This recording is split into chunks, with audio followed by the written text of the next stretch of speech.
All right, good evening, race fans, and welcome to week 3 of season 2 of the Sunday Night Skippy Racing League, brought to you exclusively by the CavOK Racing Network. We are coming to you live from the virtual Phillip Island Grand Prix circuit. That's near Venter on Phillip Island, Victoria, Australia. It's going to be a beautiful night for some racing this evening. I am joined tonight by two special guests. First off, my better half, Megan Swarrell. Hello, everybody. And Megan will be bringing us some of that, new race fan perspective and analysis and making sure that we're answering the right questions for anybody who's checking in potentially for the first time. So thanks for joining us, Megan. And also, not necessarily new to broadcasting, but definitely new to the Sunday Night Skippy broadcasting booth, Mr. Riley Martin. Thanks for joining us.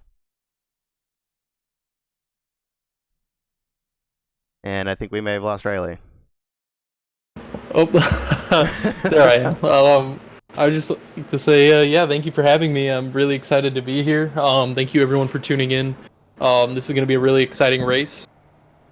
We should see some highlights here in qualifying because it's really fast and wide open.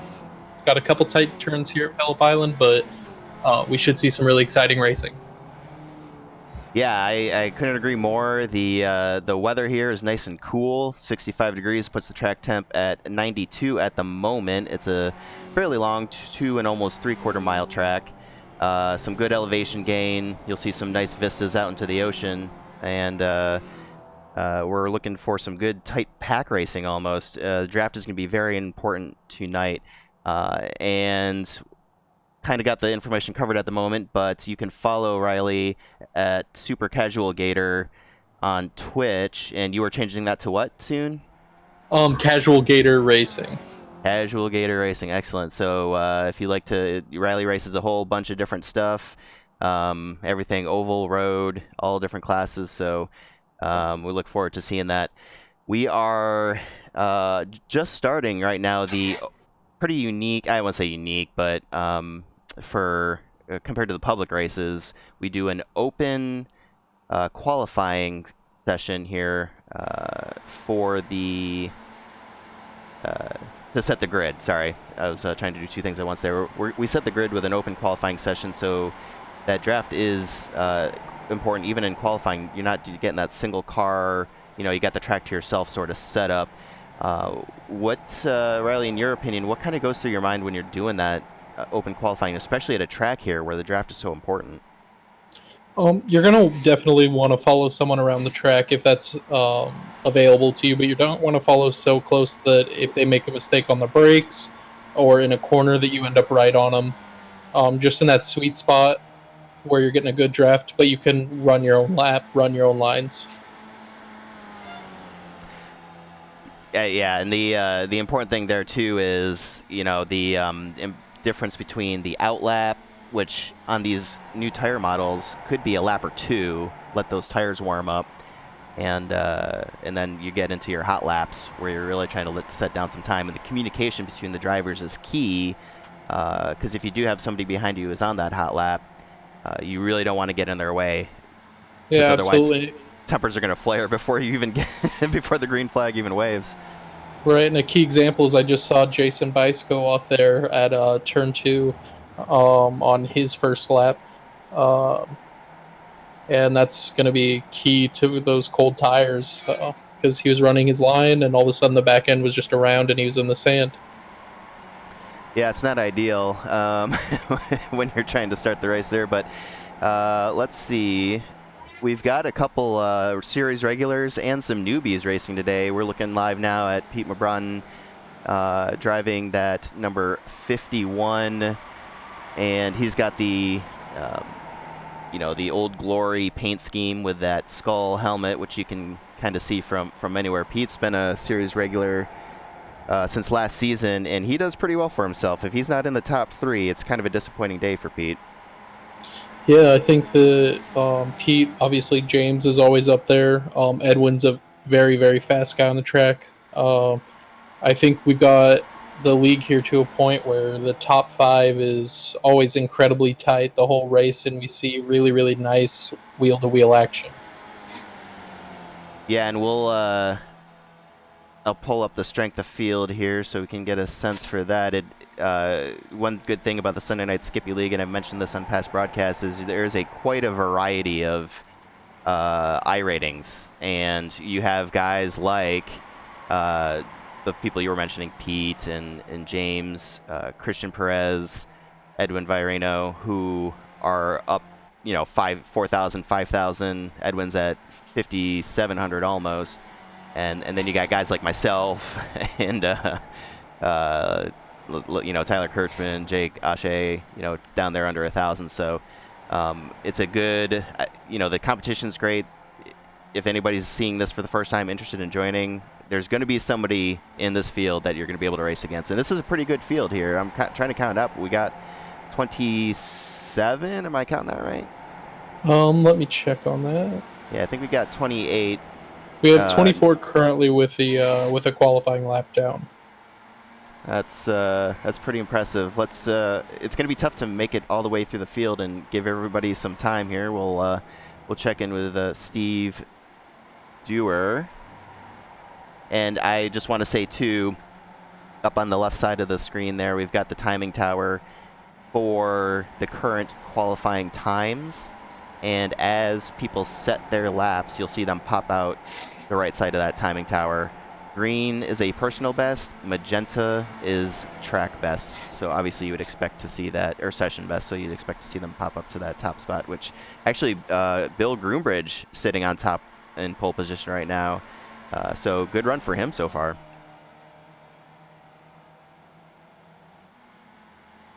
And, Megan, we were talking earlier, she's relatively new to the racing. We're obviously NASCAR fans just getting into road racing.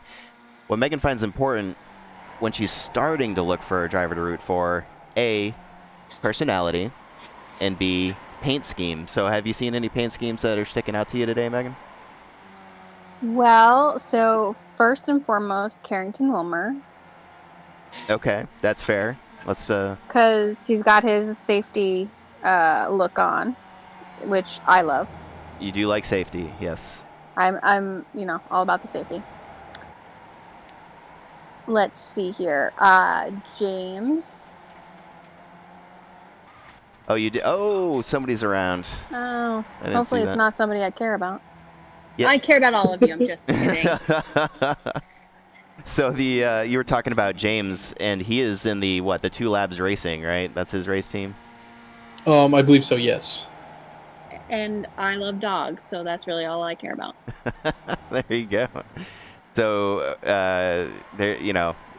having a hot paint scheme is basically what it's going to take to get Megan on your side here. James. And that's only because I can't tell their personalities yet.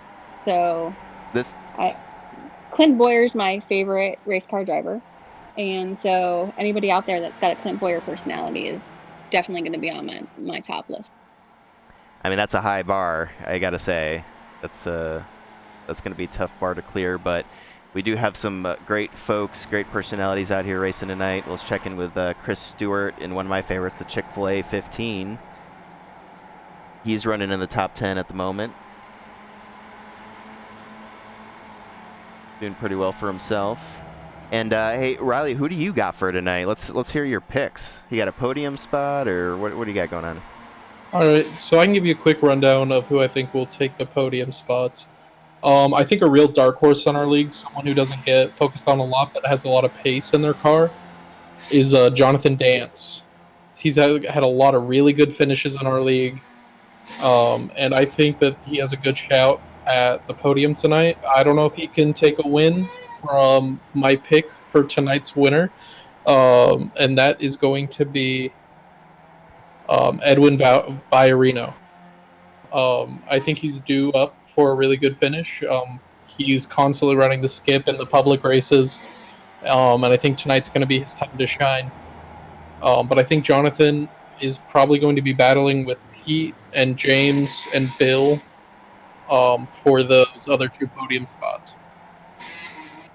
Yeah, it's not a bad pick. I don't know that I can argue with any of those. I will say I'd keep an eye on Chris Herrera in that 687. I'd say black and purple car there, rocking the Sunday Night Skippy. He is always kind of just right there, you know, and he just put a good full race together. He has good spurts, but I have high hopes for him to grab a podium spot today. And we'll take also a look at, you know, Jason Bice, who runs the league with a couple of the other guys, or helps run the league. He has had such a bad bad luck streak, that he just can't seem to get away from the accidents. I'm curious to see what he could do if he can stay away from the early lap wrecks. Yeah, absolutely. And honestly, most of the time with Jason, it's not things that he's starting or instigating. It's just he gets caught up with bad luck. And you know, last season when we were at Barcelona, that was me. I accidentally run up right up the back of him. Yeah, I mean, that'll happen. It's, you know, that the good news from all this is this league is full of guys who there's an accountability there, so that's the good part. But sometimes that it just happens. He has just been in a streak of bad luck that I think if he's able to break, he will be one to watch out for. Quick review here too of the rules as we come down less than 5 minutes to go in the open qualifying sessions. We'll take a look at Perez, who currently has the pole position. But unique to this season, now we're 3 races in. It's going to be a 40-minute race with 1 forced pit stop due to the limitations on the fuel that we're placing on the cars. So that not only do you have to be able to put down a hot lap, but these guys better have been practicing their pit entry and exit, because that time on pit road could be the difference between a podium and not. And I will say the entrance to the pit here at Phillip Island actually is pretty forgiving. You can run right up into it at full speed, and it's really nice and long. But it's the pit exit that I think is going to catch a lot of people out tonight. I know the league announced some pretty strict penalties for people who aren't paying attention coming out of the pit lane. And so I think that we could see that play a factor tonight.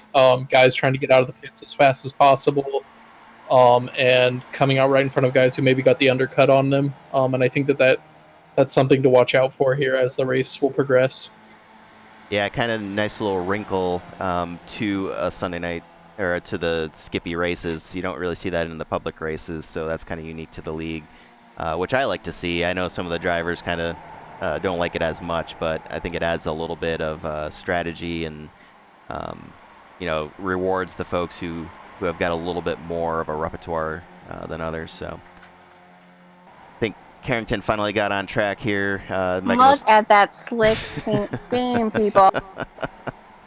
It is the caution bleep driver. Yes. Oh, we didn't get you on that one, I don't think. Said because he obviously needs. Yeah, he's definitely one of those guys that's in need of some caution tape. In practice here, we also saw Jake Ashe, who you kind of said ooh when you saw his paint scheme too. Because it looks like tiger stripes. It is pretty nice. It looks fast. Let's hope he gets fast. He's currently sitting in that 22nd spot overall. And Jake, you need to focus more on your practicing and less on your paint scheme. Well, that's fair. As Christian Perez goes and parks it out in the grass in the middle of, I think he was giving Edwin a tow around. Is that right? Let's see if we can't go back and check that out real quick. I don't think I backed up quite far enough there. I don't know what he was doing.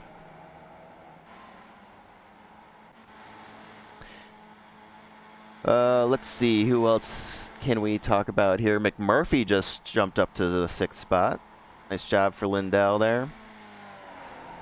He's also one of those dark horse guys like Jonathan Dance who are really, really quick, but maybe we don't see them up there as far as they should be. And I think that Lindell could be up for a really good finish tonight as well. Yeah, I wouldn't bet against him. Same with the number 54, the Rust Bucket, Don Parks as well. He kind of consistent. Last week, I think he ran into some issues, kind of got missiled there a little bit, so it was kind of tough to see what his end result would have been. But he's pretty consistently fast, so good break instead of a bad break, and you might see him up there top 5 or better, hopefully.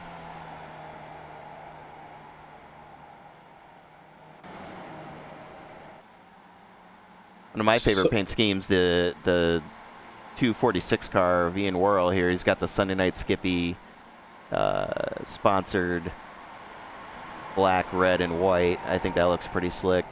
He has not had a fantastic season so far. Hopefully he can get things turned around as he gets turned around. Sorry. But yeah, we'll see what happens. So it looks like people are going to be starting their last laps here.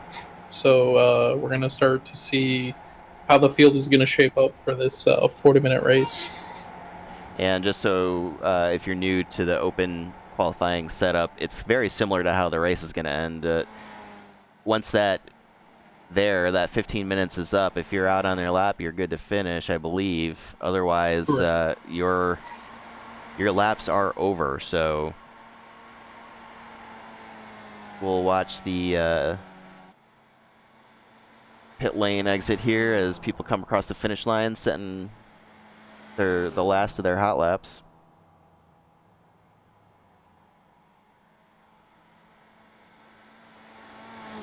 And we'll just take this opportunity as we set the field to show you the Cav OK Racing Network schedule coming up for the next couple of races. We'll be racing in race reporting at Talladega in the Class B Xfinity cars fixed March 31st. After that, we'll have the Sunday Night Skippy Charlotte Roval. That'll be another in-race report on April 5th. The following week, Sunday Night Skippy will be another broadcast at Virginia. And then the Pennzoil 170 at Phoenix in the Class B again for Camping Universe in-race report. So exciting couple of weeks here during the self-isolation / quarantine.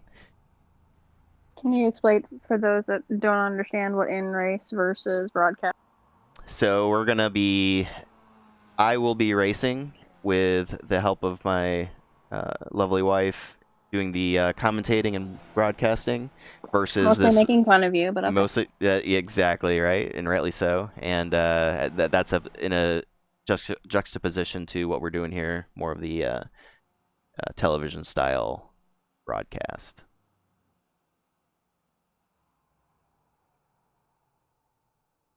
All right, so before we get gridded up here, I can just give a quick rundown of the track.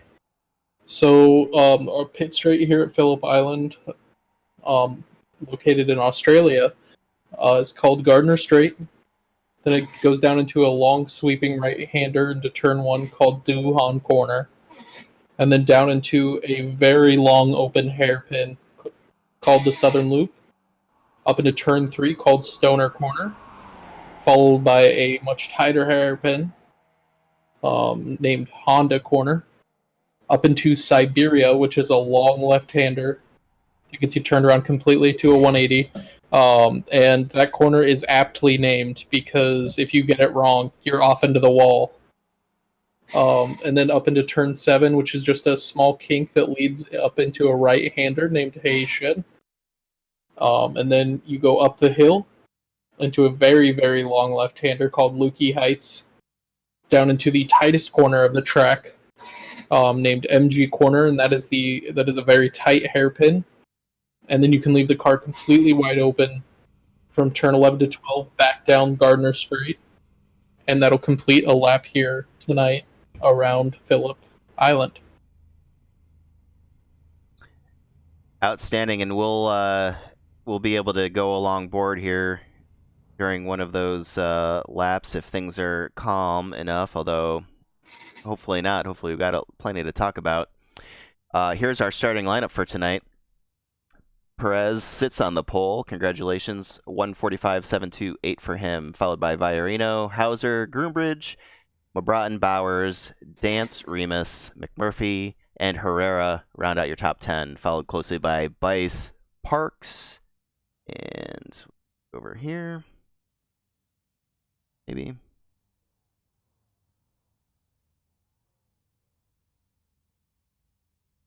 Oh boy. Chris is messing up the whole broadcast here. All right. Dewar in the 13th position. Stewart, Kirchman, Torbeck, Unsby, Dawkins, Dockery, Trediak, Hartley, Ashe, Moffitt, and Whirl.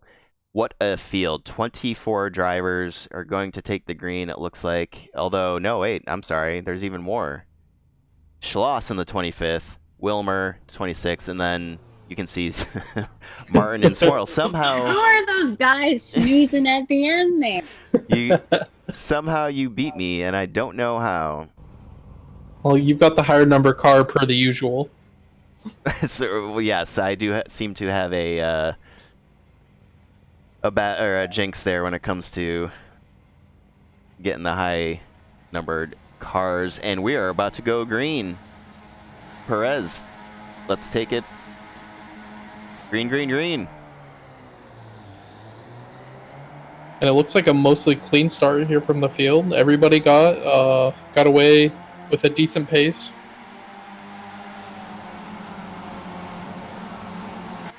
I'm sure they were in the drivers' meeting just prior to the race, highlighting the importance of taking it easy on turn 1 on these cold tires, and letting things get warmed up before you really start to push it. Oh, somebody's off in the grass there. That's Boris Remus. And I believe Kirchman as well. Moffitt has crashed.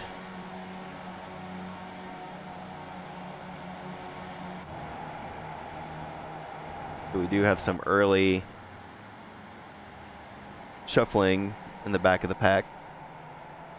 From the start of this race, it kind of looks like Christian and Edwin are going to try and form a train to pull away from the field.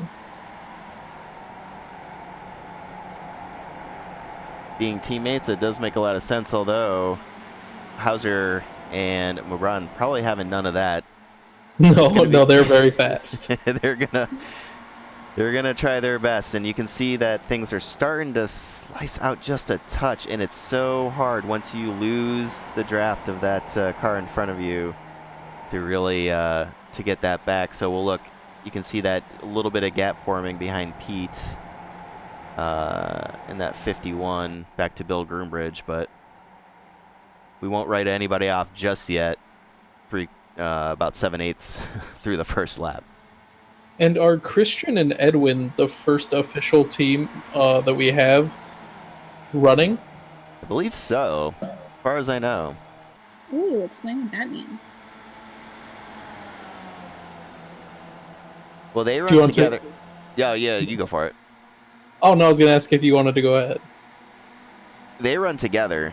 Well, as Pete splits the difference there and tries to get up on Christian's tail.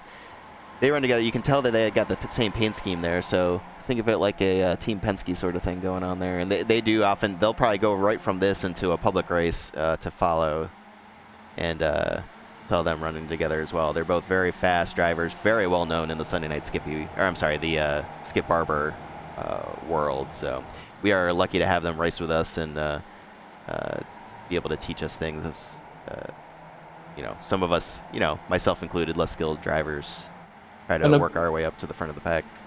A big move there by Bice through Honda corner, goes up the inside and takes a place. Outstanding. Let's see if I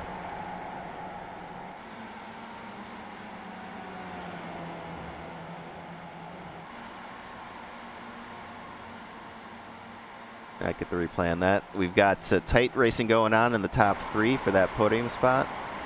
We've also got some, we'll go back in the field here to Dawkins, as Moffitt is getting his car repaired on pit road there, it looks like.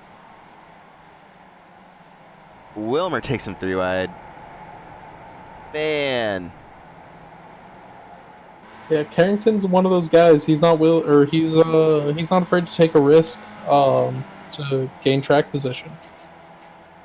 You're gonna go side by side through that sweeping left-hand turn to the start-finish. This front stretch here, if you will, this is where I saw a lot of the passing happening during the public races. You get that good draft and you're able to kind of slingshot by, to use the NASCAR parlance, but... Well, yeah, absolutely. coming out of turn 12 if you got a good run then.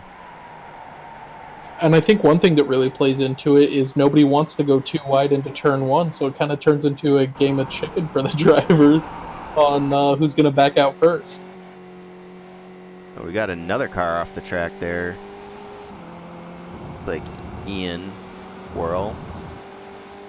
Does a good job not to hit the steward's post there. Oh, and we got a big crash in Honda corner.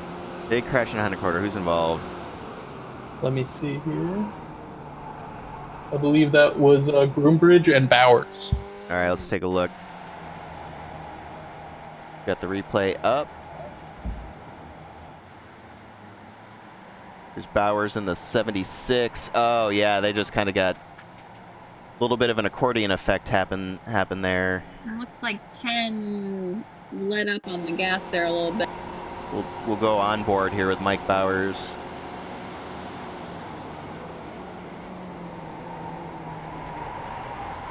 Yeah, the 10 in the who was that up there? Hard to tell.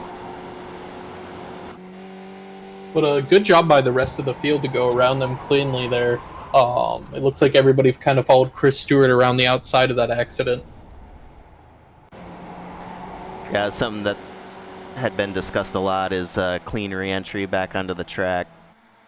So it's good to see that that's happening there. As Steve Dewar looks to the inside of Tyler Kirchman for that 11th spot. That's a nice little pass in the front stretch like we were talking about going into turn 1. Yeah, absolutely. And it kind of looks like the drivers who do get that inside going to turn 1 have an advantage. They have that run going for them, and they have a tighter line, so they're able to carry that momentum out in front of the car that they're passing. And not a ton going on here. We do have a battle for the 17th place between Ian Worrell and Boris Remus. And Boris recovering from that early incident in turn 1 on the first lap. And it's honestly not as spread out as I thought it was going to be going into it, especially with all these, we'll call them incidents already, just going into lap 4 here, but there's a pretty good train still yet between the, I don't know, I'll call it the 16th, 15th position all the way to the front. You can tell there's some packs forming for sure, but... Yeah, absolutely, especially with the top 4 here. It looks like Pete and James have the teammates in a little bit of a sandwich here as they come down towards the front stretch. We're riding on board now with James Hauser in that 4th position, just so you can kind of see what he's looking at. As they go onto the front stretch, he's going to try to catch that draft and catch back up. And I think that Pete is probably going to bring a pretty patient approach here because he knows Edwin is a very patient driver, doesn't make a lot of mistakes, and is really fast, so he's going to have to pick his move and make it if he's going to get by him. Yeah, that's kind of the key. It's easy to say, and these guys make it look easy, but the consistency that these guys have and the ability to just run fast and not make any mistakes can't be understated. I'm sorry. We've got a thunderstorm going on over here, so it's not the best timing. I apologize. Got a little distracted there for just a minute. Anyway, sorry. I forgot where I was, so we'll check in here with Jason Bice, who's getting passed by Chris Herrera, who was involved in an earlier incident, and now is looking forward to Chris Stewart to see if he can't take a position. And Herrera is definitely on the quicker end of our league, so he's definitely going to be making looks to get up the field as soon as possible before he doesn't have any opportunity to get back up to that train. Yeah, it's definitely one of those do or die moments, like we were talking about earlier, just the importance as he looks to the inside of Stewart, but, man, that turn 11, that left-hander, we'll see if he can't get around him on this front stretch here, but the importance of just maintaining contact with that front draft, because your race could be over pretty quickly and battling for a position that still might be a good finish, but still would end up in disappointment. Absolutely, and I think one thing that can't be understated about these Skip Barber cars is they're not easy to drive by any stretch of the imagination. They fight you through every corner. They want to oversteer, they want to understeer, and it takes a very, very patient driver just to be able to go around the track without any incident. There does seem to be a love-hate relationship with the Skip Barber Formula 2000. The guys and gals who drive it, who like it, love it, and it is a fun car once you get the hang of it, but it is just so, I won't say different than other cars, but it's definitely a unique driving experience compared to some of the other road cars, and certainly the oval cars, for sure. And we watch Chris Herrera take the 6th position away from Chris Stewart. And I think that's probably just Chris doing a good job of realizing that Chris Herrera is going to be a little bit quicker around the circuit than him, so to cut his time losses, just let him by and hop in his draft. Yeah, there's a fine line between battling for a position and realizing that you just need to kind of fall in line and maybe use that draft to try to catch up with that pack in front of you.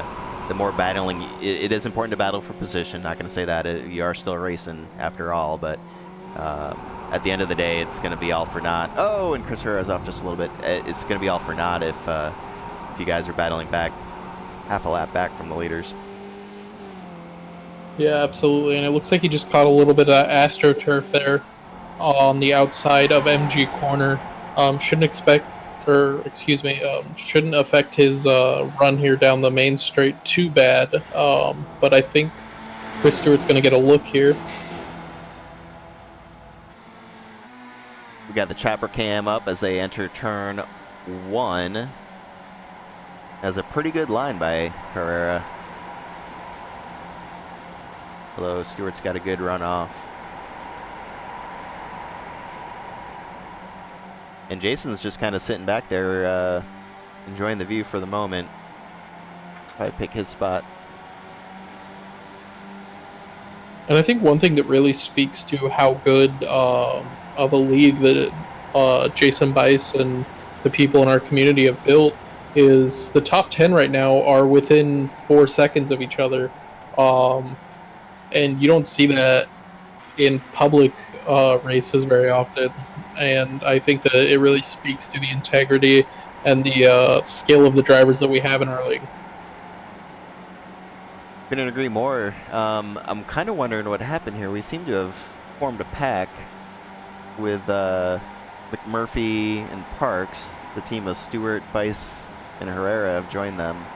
And I was kind of looking down and didn't see exactly what happened, but they have all joined back up. And it could mean one of two things. It could be good for them. They've all pretty much got a draft going to try and push up the field and try and catch up to those fast guys. Or it could mean that they're going to start racing each other and they could start losing more time to those guys up front.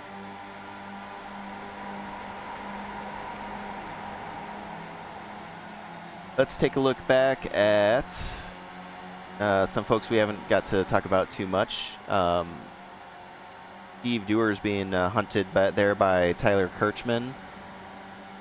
Looking at the 11th position here, so outside the top 10 looking in, with just a little bit of a gap between them and that 10th spot of Don Parks, about a little over 4 seconds. So let's see if they can get teamed up and do some good work to get back up to the lead pack there. But as of right now, it's shaping up to be a top 10 kind of in contact with each other, and then kind of split up throughout the rest of the field from there. Oh, and I think we might have had an incident up there at the front pack through Honda Corner. Seems to be really troubling. I think that was James. He might have got his nose into the back of Edwin. Interesting, okay. We'll try to get a rear chase here to see if there's any damage that we can see. Looking back from Edwin's car. Nothing too obvious from what I can tell from the gearbox view. So that's good. Seems like everybody's maintained contact, but you'll notice Jonathan Dance and the rest of the crew have caught up. Absolutely, and I think we're in here for an action-packed last half hour. Or, excuse me, 25 minutes. And so this is where that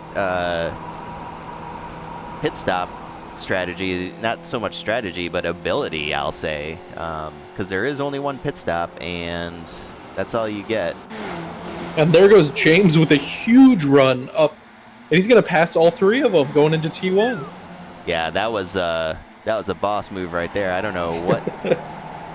He hit the push to pass, apparently. I think he saw the rest of the field coming, and he was like, I'm going to get out of here. I'm not going to be around this.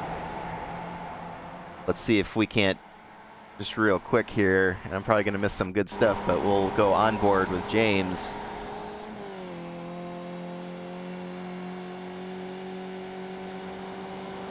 Yeah, how he got that much speed off the draft there is amazing.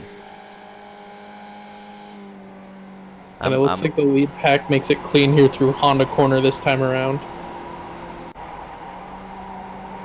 Go back live.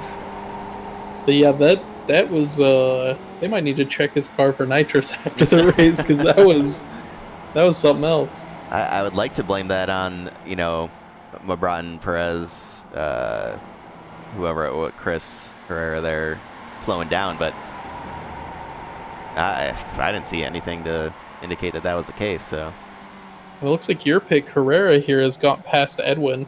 I mean, we should probably start a FanDuel account for this league. If this is how it's going to work out for me.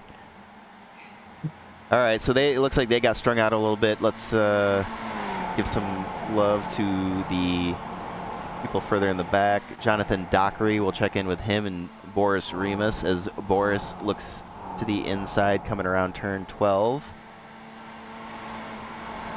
A nice pass there.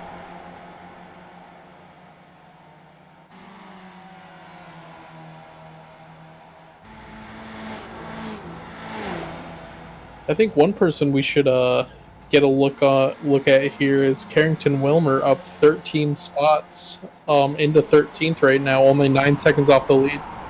Well, you certainly can't miss him with that paint scheme, but that is an impressive run.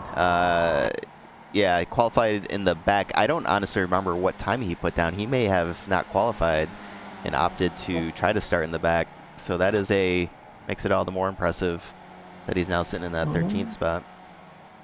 Carrington put down, let me get it pulled up here, a 2-minute, 26-second lap for qualifying. Gotcha. Okay. So for all intents and purposes, was looking to qualify in the back. Correct. Yeah. For anybody watching at home, there our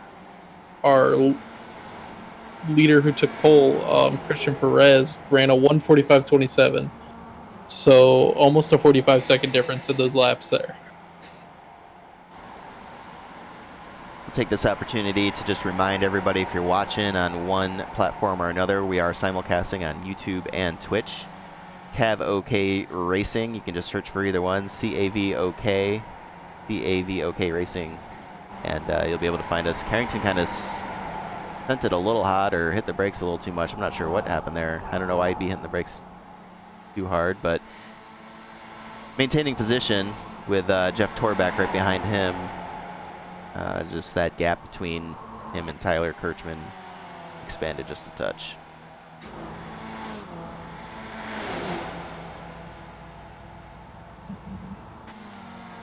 Looks like Torbeck may be making a move. Nope. Decides better of it and falls back in line. So I think we should throw it over to Megan here. What have your takeaways been so far from the first half of this race?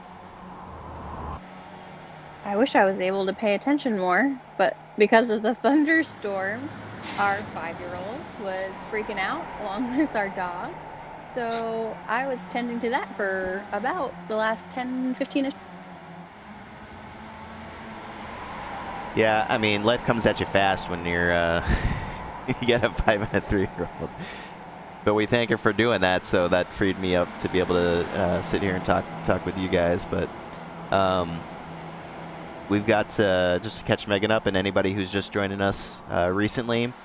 The top 10 have kind of pulled away from everybody else for the most part. Very draft intensive course.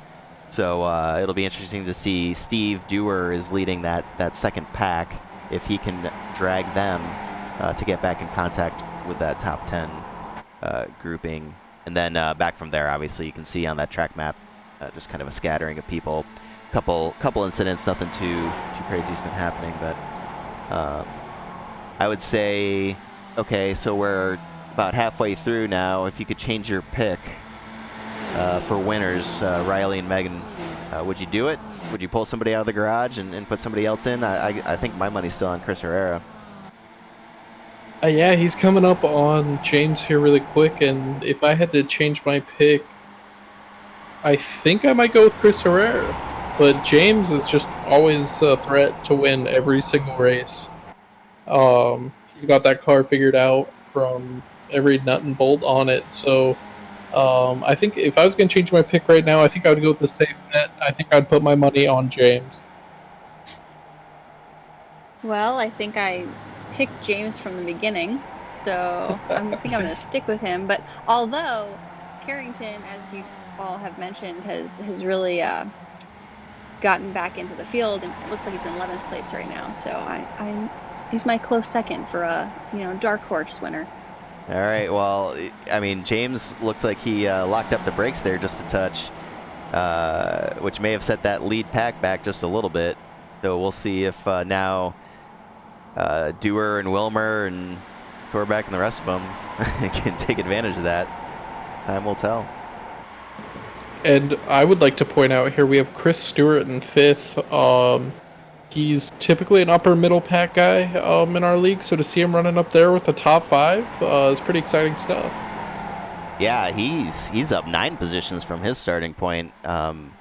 Which is really impressive, and he has split the Perez Viorino team, which I know those guys like to run nose to tail, and there's some comfort in that. But good on him for splitting the difference.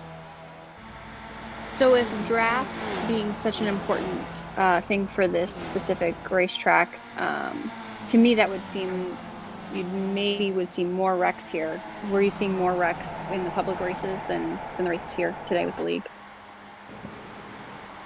So I didn't get to run too many public races, but I talking to the drivers beforehand, that first turn where actually who is that? Jason Bice has crashed. Speaking of turn 1, I was just about to say, we'll take a look what happened to Jason here in the chopper cam. It looks like he may have just lost the back end there through the southern loop. Okay. Maybe just put the power down a little too early. Oh yeah, it looks like he was coming up quick on what was that, Viorino maybe, and had to back off of it just to avoid running in. So that's effectively, unless something crazy happens, that's going to take Jason, who's now back in the 11th spot, out of it. So, and you got to really feel for a guy like Jason who puts this whole thing on, comes here week in, week out, make sure that they have a great driver's meeting. All the information is provided in Discord, through the league forums. Jason does such an incredible job with the league. It's always a little makes your stomach drop a little bit when you see something like that happen. Yeah, that's if he didn't have bad luck, he wouldn't have any luck at all. Then I think we're going to see Pete pitting here. Yeah, that's we've got our first pitters. James, Chris, Herrera, Hauser, Herrera, and Stewart stay out, but Mobran, Perez, Viorino, McMurphy, Dewar, Kirchman, Torbeck, Bice, all coming in. And we'll see if anybody can make up any positions in the pit lane. Maybe some guys with different fuel calculations taking more or less. Yeah, the key there is you don't need to fill it up all the way. And in this particular car, this isn't a Xfinity Ford Mustang, like not really as efficient at the pit stops as the F1 or NASCAR or something like that. So the more calculated you can be with that fuel calculation, and the lighter your car is at the end of it, the better off you're going to be. And it looks like Pete will get passed by Christian Perez in the pit lane. And then one thing I would like to point out to the viewers about our pit stops is these Skip Barber tires last for a century. So you won't see any drivers taking tires tonight. It'll just be fuel. Those guys out there, they can run those tires for 100 laps, and they would probably just start to think about changing them. Yeah, that's a good point. And not only that, but it's almost dangerous to put on new tires because of what we're talking about when they're cold and new like that. It's almost like driving on ice. I mean, that's almost exactly what it feels like. You're right. Driving on ice, especially through those long open corners where you're keeping the power down and the car just wants to oversteer out into the grass. So Hauser, Herrera, and Stewart, the lead three, are coming down pit road for their pit stops now. And it'll be interesting to see where they come out in relation to the early pitters, as it looks like Viorino, Morbratton, and Perez are just going through MG corner and now coming through 11 and 12. So we will monitor that situation here from pit lane exit. And Herrera's out. I think he might have taken a short fuel stop there. Or maybe Stewart's made a mistake there and maybe taken tires on accident? I don't know. Yeah, he's...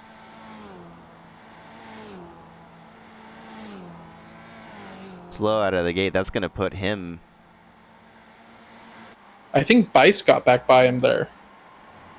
But Bice is yet to pit. So, great pit stop by Herrera. Curious to see what his strategy was, but he has got a about a 1 second, no, sorry, 0.8 lead on Pete. So not anything insurmountable, that's for sure. But still, the fact that he was able to make it out there and stay in the front, well done. He got that clean air there around on that extra lap he took out around the track, and I think that it was what kind of allowed him to run his line, and it's showing now here where the guys tried to take the undercut and it didn't quite work.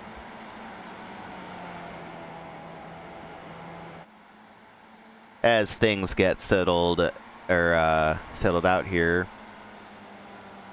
looks like everybody now with Jake, Ashe, Jack Moffitt, who's already been in, he's kind of been wrecked out, so he's already got his pit stop counted for. I think Ashe got his lap back because I was showing that he was a lap down there earlier in the race. That's some good racing on his part.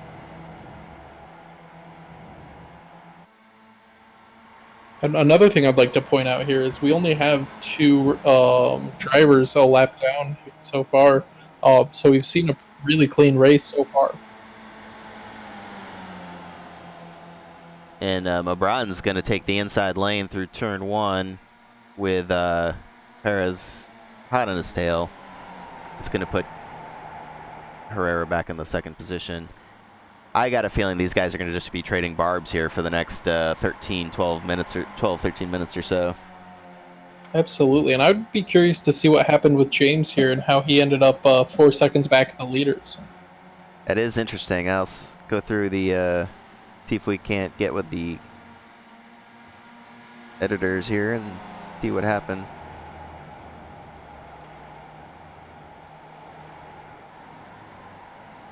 And while you're doing that, it looks like we're closing in on 10 minutes to go here.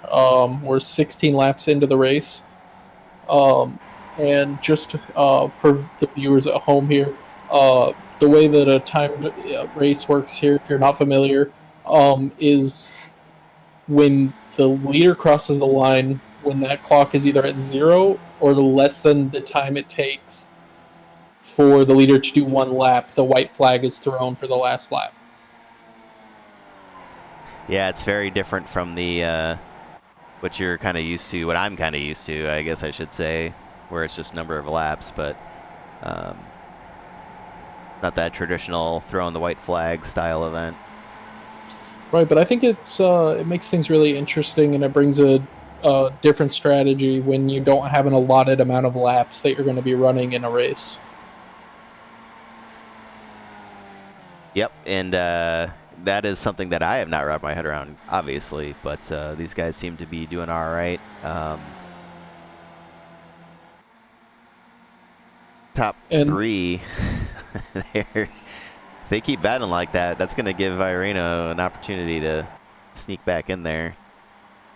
Absolutely, and it looks like Perez just sneaks by to take the lead.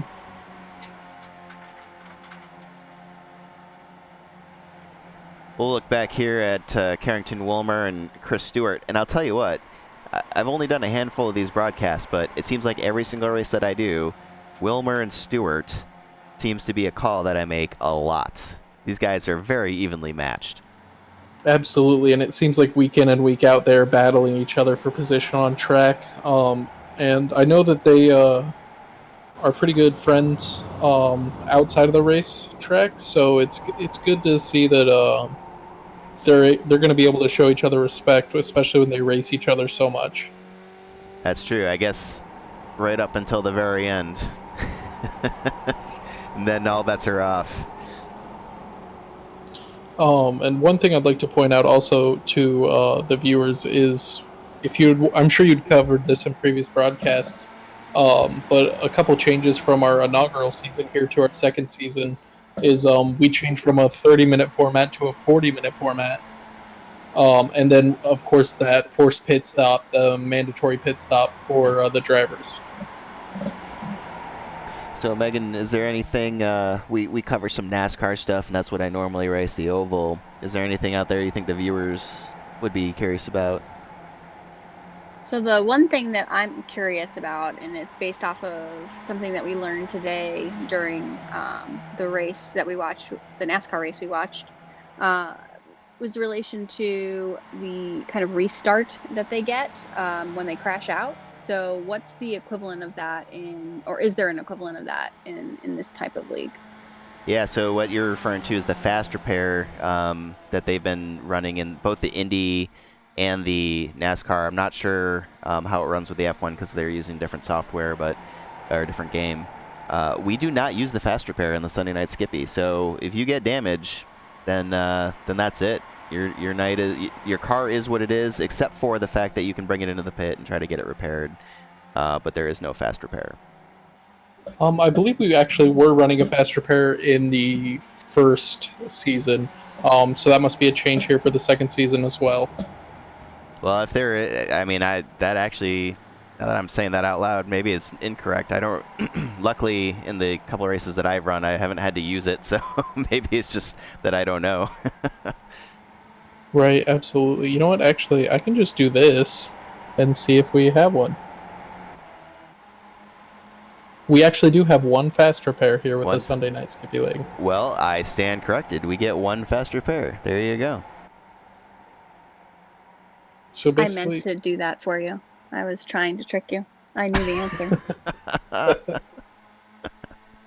Oh, I just heard awful crash noise in my on my side. Interesting. Hey, somehow you just passed me for P27, by the way, is what I'm showing. I'm not sure Maybe what because I happened hopped into the car real quick. You We see my car sitting there in the pits now. We've got a really good battle brewing here in the top four. You know, the 58, 51, 687, and 11 have really kind of separated themselves from the rest of the field. With under 7 minutes remaining here, I don't see that changing. So it'll be good to see if these guys can maintain the consistency to maintain contact. And then what position, let me ask you this, right? What position do you want to be in going into the last lap? You want to be out front? Absolutely not on a track like this. I think being on the in the lead on the last lap is kind of like being on the lead on the last lap in like Daytona or Talladega, where you know that some guy's going to get a push around the outside of you and probably beat you to the line. And that's kind of where that respect comes in, and I would agree with that 100%. And understanding how much of a block you're willing to throw against these guys, because like we were talking about earlier with the kind of the accountability and the camaraderie, but at the same time, race is a race, and we're not out here to take second place. So curious to see how this ends up. Absolutely, and I think it's really going to come down to a crapshoot here at the end. I think the Pete and Edwin and James are probably just buying their time, or excuse me, Chris Herrera are buying their time, not wanting to be out in that lead coming up here to the last lap. Yeah, it seems like they've just kind of settled in where they're going to be, understanding that there's only 5-ish minutes left here. And we're checking in now with the Wilmer Stewart battle, because that's kind of what we do. And they're both in the top 10, which is going to be nice for both of them. That P10 position secured. I'm wondering how much they're going to push that. And it looks like, is Wilmer going to try a move to the inside here, or is he just going to stay patient?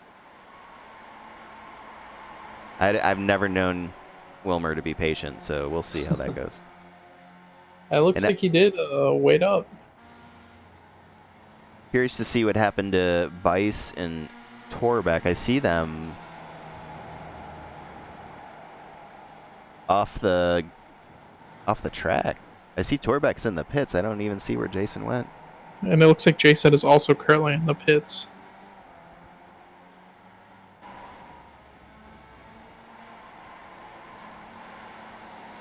Oh, and something happened up front. As we were back there chatting, Viorino and Mobrotin have now opened up a sizable lead. Almost 3 second lead on the rest of the field. Absolutely. So it looks like it's going to come down to Mobrotin and Viorino here to the end. Unless the guys behind can catch up, but with only 4 minutes left, and that's about 2 laps, I'm not really sure that they'll be able to.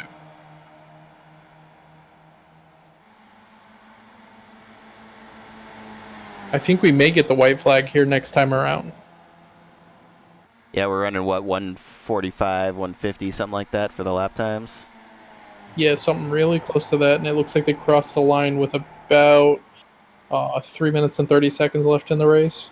Yeah, it looks like something may have happened. Perez and Herrera and James ran like almost a 149, 150 lap time that last time. So something, they may have touched wheels or something like that. I'm not seeing anything on my event list, but be curious to see their take on that after the race. So it looks like it was Herrera got into the back of Perez going into the southern loop there, turn 2. And Perez got almost turned around, and it allowed Mobrotin and Viorino to open up that lead. Well, my bet's looking less and less likely. We'll come back here to the Herrera, Hauser, and McMurphy making a run. He's not that far back behind, with Perez leading that train to try to catch back up. Although, to your point, they are running out of time. Yeah, absolutely. And we're definitely going to be taking the white flag here next time around. Looking a little further back, too, that Wilmer-Stewart battle, looks like something happened. Stewart has opened up a 4.5 second lead. And it looks like Jason Bice was facing technical difficulties there. That's why we saw him in the pit. That is unfortunate. All right, so what do you say? This is the last lap here, in your estimation? Yeah, absolutely. It looks like we just eclipsed the 40-minute and 30-second mark, so they're definitely going to be taking the white flag here this time around.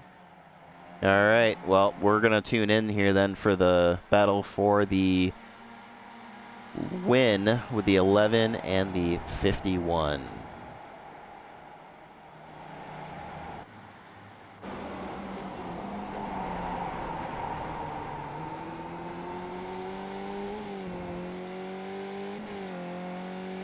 Let's see what Pete's got for Edwin.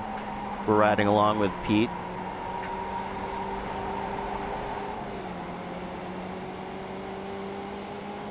Looks like they're a slick American flag car. Just pointing that out there. I do believe that that's called Old Glory, if I remember correctly. Yep, absolutely. That is available on Trading Paints if anybody was interested in that paint.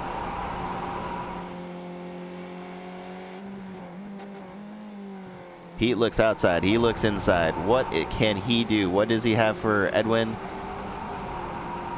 He's in what we would assume the better position going into the straightaway. Absolutely, and it looks like the battle between those two is heating up as they're coming here through the last few corners of the race.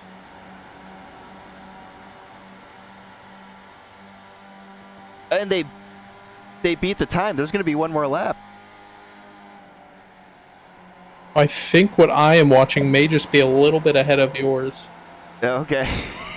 So we'll just work with what we got here, and I will pull your stream onto my main screen, so I'm not giving away any spoilers. Okay. Yeah, we should be live. Yeah, we may just be a little behind. Herrera's in the pits. What happened there? Oh my goodness.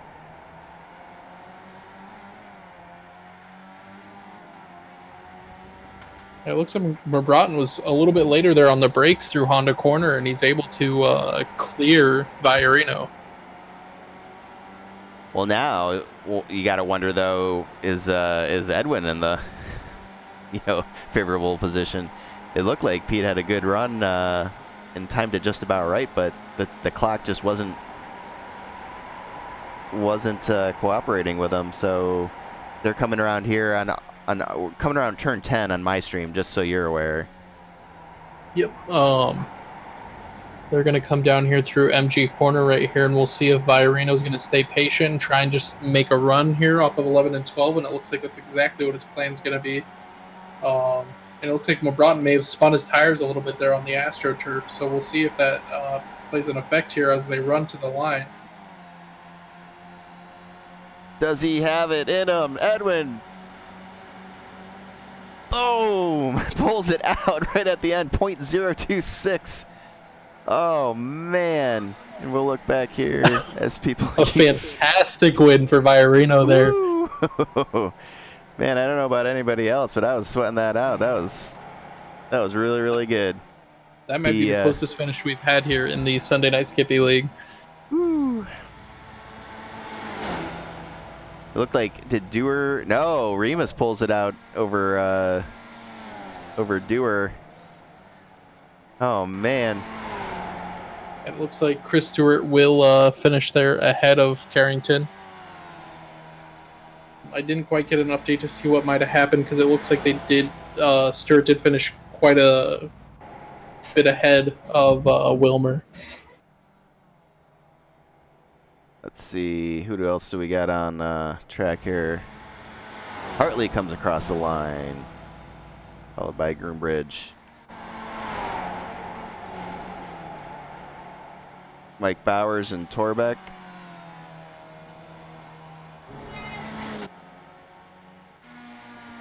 Dockery and Trediak, and I apologize if we're butchering that name. Nice close finish there. Trediak gets him at the line, looks like.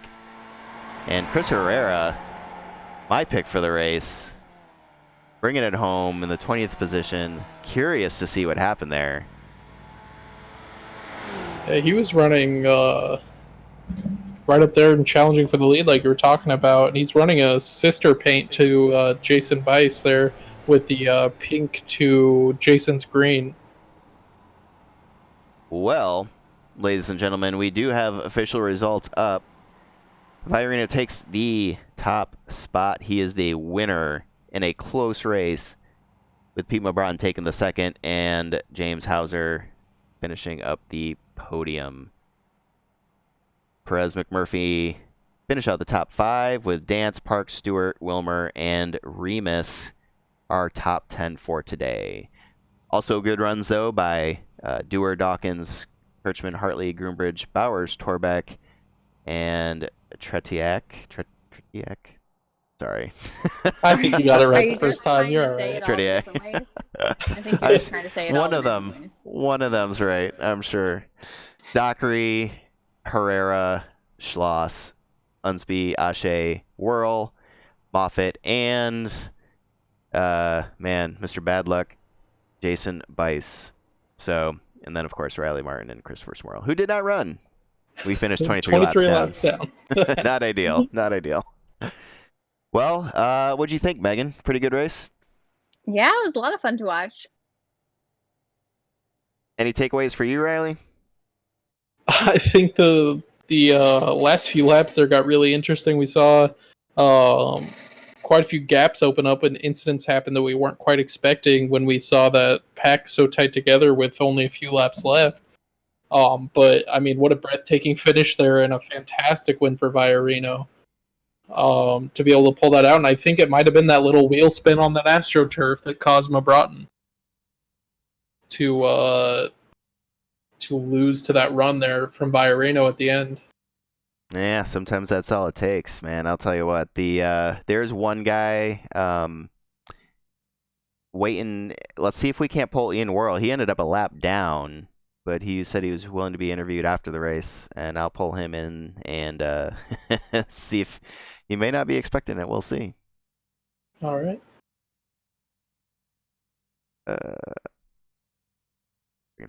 Hey, Ian, this is Chris in the broadcast booth. You got a copy?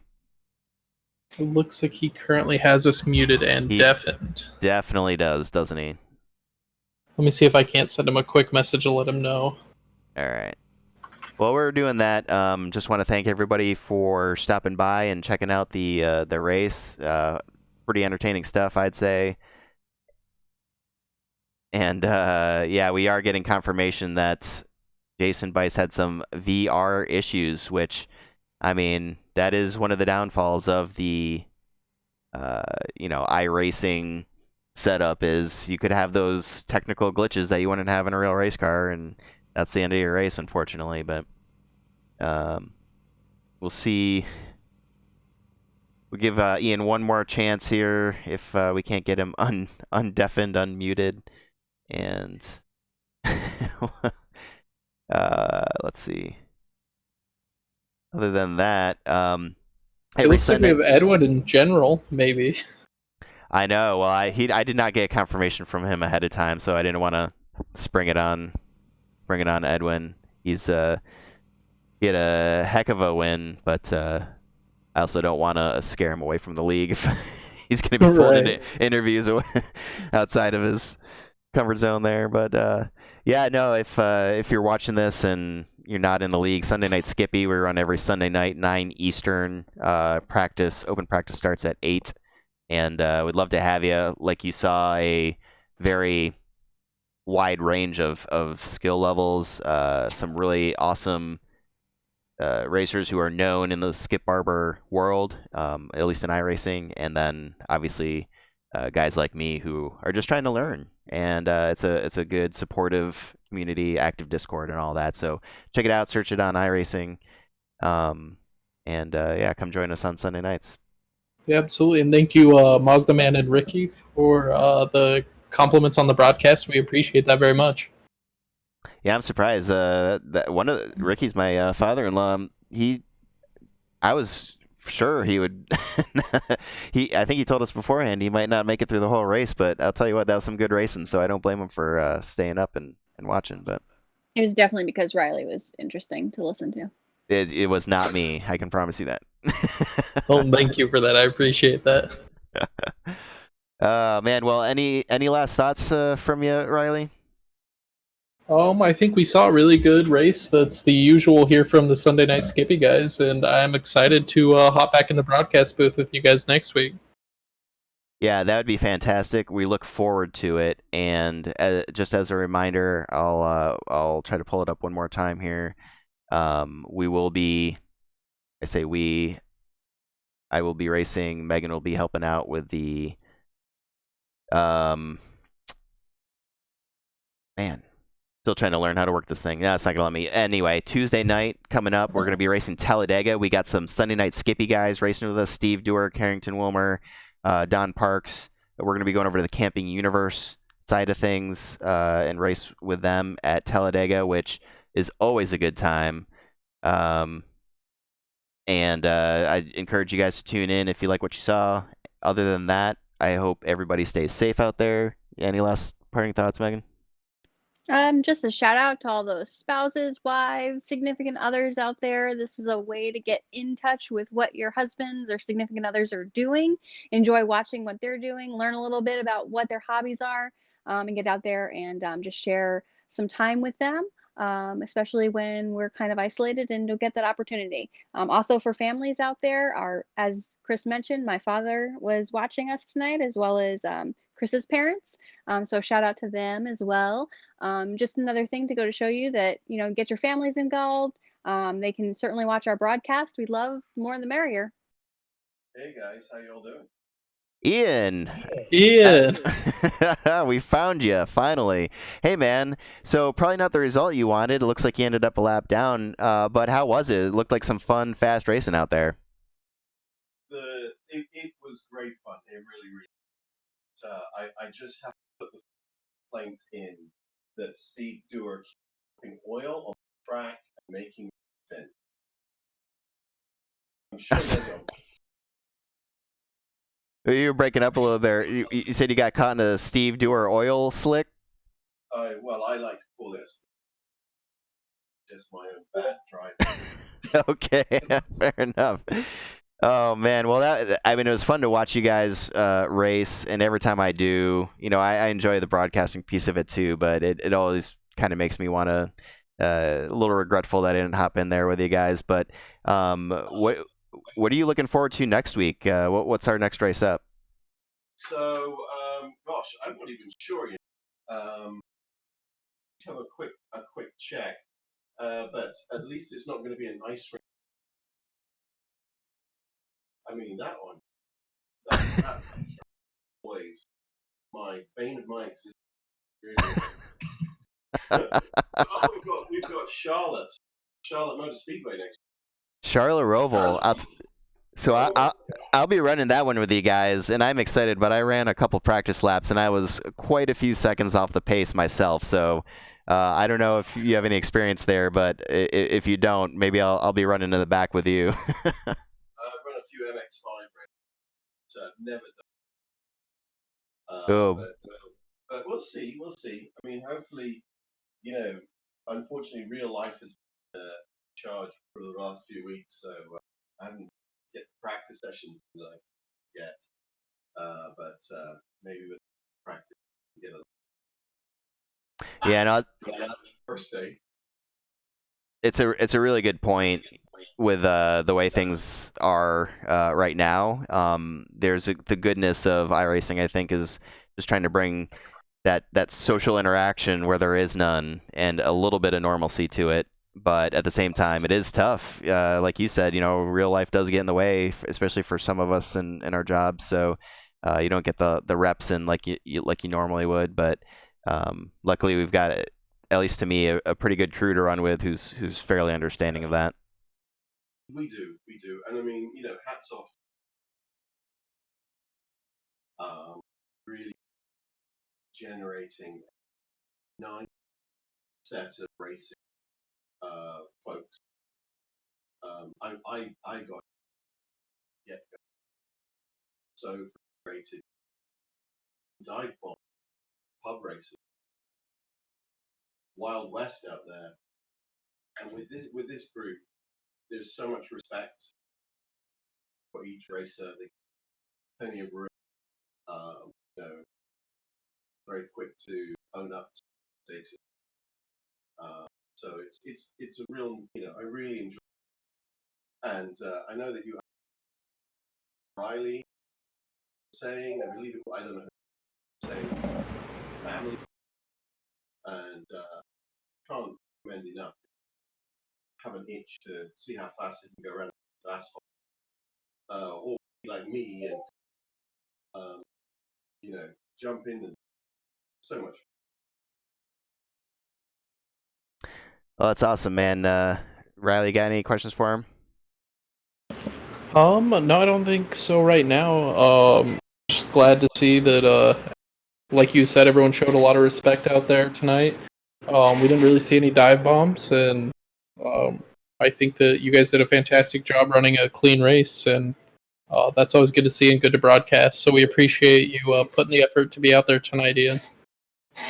Yeah, and of course, the effort now is on us, because we've now got to go and entire race and all the crashes start to figure out who to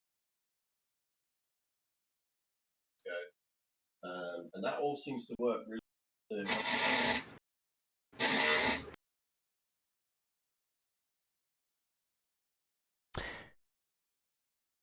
All right. Well, hey man, I just wanted to say thanks for jumping in here with us. And I look forward to racing with you guys next week. And I couldn't agree with you more on all you said. And thankful for the Sunday Night Skippy League. If anybody's out there, I said this a couple times already, but feel free to come join us. I think it's a pretty good group of folks, and we're always looking for some more guys and gals who just want to race hard, learn a little bit more about road racing, skip arbor, whatever it is, and just have a good core group of folks that, like you said, the public races can be a little Wild West, so it's a nice change of pace.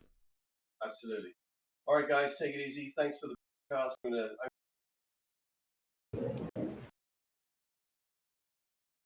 Excellent.